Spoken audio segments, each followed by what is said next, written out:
ختم الله على قلوبهم وعلى سمعهم وعلى أبصارهم غشاوة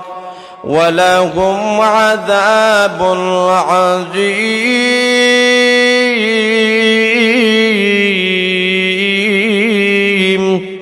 الله رب العالمين বলেন যে সমস্ত মানুষেরা বেঈমান কাফির হয়ে গেছে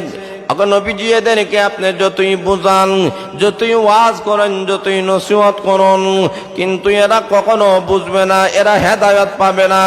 কেন হেদায়েত পাবে না তার কারণ হলো আল্লাহ বলেন খাতামাল্লাহু আলা কুলুবিহিম তাদের অন্তরে আল্লাহ মোহর মেরে দিয়েছেন অন্তর দ্বারা কখনো বুঝে না দুই নম্বর হলো তাদের চোখের মধ্যে আল্লাহ পর্দা রেখে দিয়েছেন তাদের কানের মধ্যে আল্লাহ পর্দা দিয়ে দিয়েছেন হক জিনিসগুলো এরা বুঝে না হক জিনিসগুলো তাদের সামনে যতই তুলে ধরা হয় না কেন এইগুলা তারা কখনো বুঝে না এবং বুঝবে না আল্লাহ বলেন নবী গো তাদেরকে আপনি জানাইয়া দেন তাদের জন্য ভয়াবহ শাস্তি রয়েছে অত্যন্ত কঠিন অত্যন্ত জটিল শাস্তিগুলা রয়েছে ওই জাহান্নামের শাস্তি থেকে তারা কখনো মুক্তি পাবে না পক্ষান্তরে যারা ঈমানদার তাদের সামনে যদি কোরআন তুলে ধরা হয় কোরআনের আওয়াজ কোরআনের তেলাওয়াত কোরআনের ব্যাখ্যা বিশ্লেষণ যখন তাদের সামনে তুলে ধরা হয় তখন তারা এইগুলা মেনে নেয় মনোযোগ সহকারে তারা শুনে চোখ থেকে জল জড়ায়া পানি ফেলায় আল্লাহর রাসূল বলেন ওই মুমিন বান্দা বান্দীরা কোরআন শুনে আল্লাহর আয়াতগুলা শুনে জাহান্নামের কথা শুনে চোখ থেকে যে জড়ায়া পানি পালায় ওই পানিগুলা জমিনে পড়ার আগে আগেই আমার মহান আল্লাহ তাদের পিছনের সমস্ত গুনাহ আল্লাহ মাফ করে দে আল্লাহ রাব্বুল আলামিন বলেন খাঁটি মুমিনরা আল্লাহর আযাব আর গজবে তারা কাঁপতে থাকে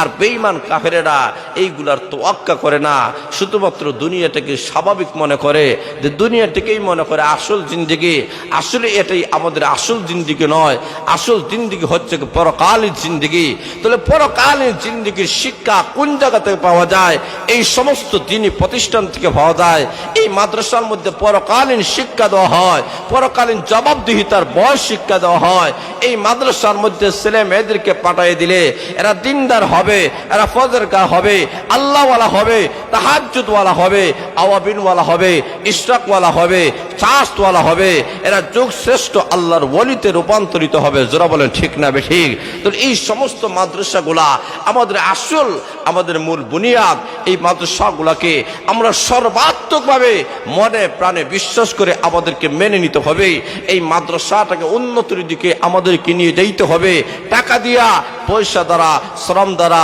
মেধা দ্বারা পরামর্শের মাধ্যমে সর্বাত্মক আমরা যে সহযোগিতা করতে পারি এই মাদ্রাসা আপনার আবার জন্য নাজাতের উসিলা হবে জোরে বলেন ঠিক না ঠিক আল্লাহ রাব্বুল আলামিন কোরআন শরীফের কসম খেয়েছেন যে এমন একটা কোরআন যে কোরআনটাকে আল্লাহ বিজ্ঞানময় কোরআন বলেছেন জোরে বলেন সুবহানাল্লাহ এই কোরআনটা একটা বিজ্ঞানময় কোরআন এই কোরআনে আল্লাহ সবগুলো আল্লাহ বলে দিয়েছেন কবরের জিন্দেগিতে কিভাবে শান্তি পাওয়া যাবে হাসরের মাঠে কিভাবে শান্তি পাওয়া যাবে এই সবগুলো আল্লাহ কোরআনে বলে দিয়েছেন যারা বলেন সুবহানাল্লাহ কোরআনটা এমন একটা বিষয় আল্লাহ বলেন কোরআনটা তুমি গ্রহণ করে নাও সর্বক্ষেত্রে তোমাদের শান্তি হবে তোমাদের মুক্তি হবে তোমাদের কামিয়াবি হবে এমন একটা কোরআন আল্লাহ আমাদের কাছে আল্লাহ নাজিল করেছেন এই কোরআনের মাধ্যমে আল্লাহ রাব্বুল আলামিন আমাদেরকে অনেক ওয়াজ করেছেন অনেক নসিহত করেছেন আল্লাহ রাব্বুল আলামিন এই কোরআন থেকে আমাদেরকে ডাক দিয়ে বলতেছেন যে এই কোরআনকে আল্লাহ বলেছেন যে তোমরা ওই ঘরের ইবাদত করো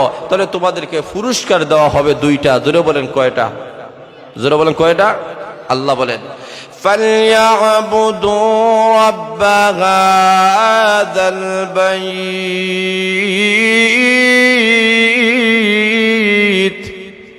الَّذِي أَطْعَمَهُم مِّن جُوعٍ وَآمَنَهُم مِّنْ خوف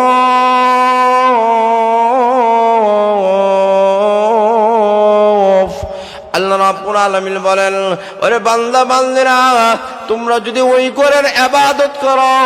ওই ঘর বলতে মহান আল্লাহ, খানায়ে কাবাকে আল্লাহ বুঝাইয়েছেন। আল্লাহ বলেন, ওই খানায়ে কাবার রব যিনি লালন পালন করেনওয়ালা, সেই রবের যদি তোমরা গোলামি করতে পারো, আল্লাহ তোমাদেরকে দুইটা পুরস্কার দিবেন।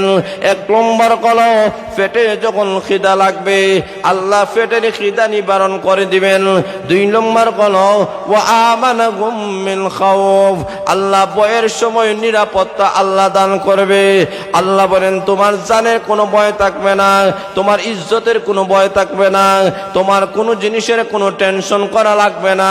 আল্লাহ রাব্বুল আলামিন ইবাদতের মাধ্যমে সকল টেনশন মুক্ত একটা জিন্দেগি মহান আল্লাহ আমাদেরকে দান করবে। তাহলে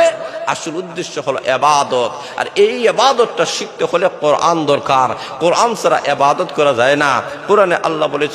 আল্লাহ বলেছেন তোমরা মুখ দাও, তোমরা হাত দাও, ওযু যখন করবা মুখ দাও, কয়বার ধুইতে হবে এটা কোরআনে নাই। জোরে বলেন ঠিক না বেঠিক? আল্লাহ রসুল আমাদেরকে শিক্ষা দিয়েছেন। হাত দাও, আল্লাহ কোরআনে বলেছেন ওযুর সময় হাত দাও, তাই হাত কয়বার ধোয়া লাগবে এটা আল্লাহ রসুল আমাদেরকে শিক্ষা দিয়েছেন। জোরে বলেন ঠিক না বেঠিক? আমাদের সব জিনিস আল্লাহ রসুল আমাদেরকে শিক্ষা দিয়েছেন। এই কারণে রসুলকে আমরা ফলো করতে হবে। আর রসুলের আদর্শ এই মাদ্রাসায় শিক্ষা দেওয়া হয়। কোরআন এবং সুন্নাহ এই দুইটা জিনিস এই মাদ্রাসা থেকে শিক্ষা দেওয়া হয়। এই কোরআন এবং সুন্নাহকে যদি আমরা ধরতে পারি তাহলে আমাদের সম্মান, আমাদের মর্যাদা বাড়বে। একজন হাফিজ কোরআন যদি আপনার ছেলে হতে পারে, আপনার হাফিজা যদি একটা মেয়ে হতে পারে, একজন আলিম যদি হতে পারে, এই সন্তানগুলা কিয়ামতের কঠিন ময়দানে আপনার আবার জন্য নাজাতের উসিলা হবে। এই সন্তানগুলা সুপারিশ করে আল্লাহর তৈরি জান্নাতের মেহমান বানায় দিবে। জোরে বলেন সুবহানাল্লাহ।